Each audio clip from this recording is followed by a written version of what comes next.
Sveiki, aš esu Ernestas Staponkus, ES Motorsport komandos pilotas.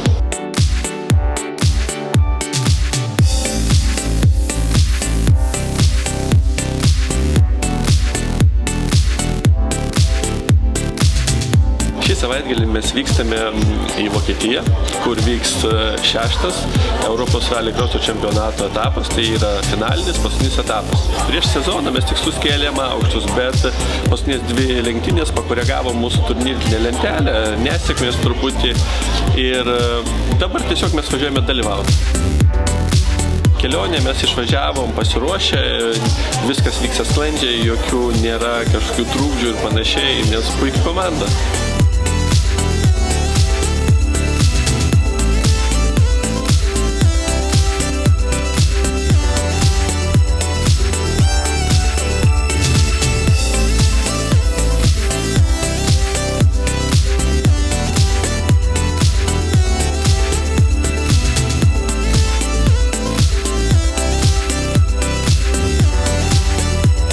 Šias lenktynės pas mūsų vyksta 15 narių, tai turbūt per šį sezoną didžiausias skaičius narių, kur vyksta, nors jos yra ir paskutinės, bet jau vyksta pasiruošimas kitiem metam.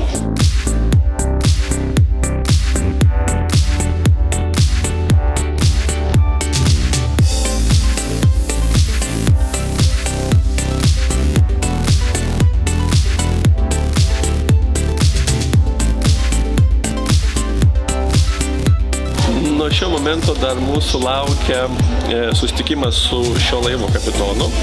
Tai mes eisim į kapitono tiltelį, truputėlį palyginsim, koks skirtumas yra tarp laivo kapitono ir turbūt mūsų komandos kapitono, tai manęs.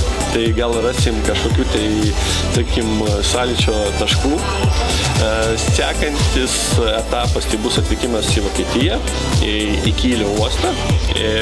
Iš ten mes jau visa komanda su sportiniu automobiliu važiuosime į Buktekrut miestelį, kur yra rallycrosso trasa, kur vyks šio savaitgalio lenktynės ir ten bandysime įsikūrinėti savo ES Motorsport miestelį.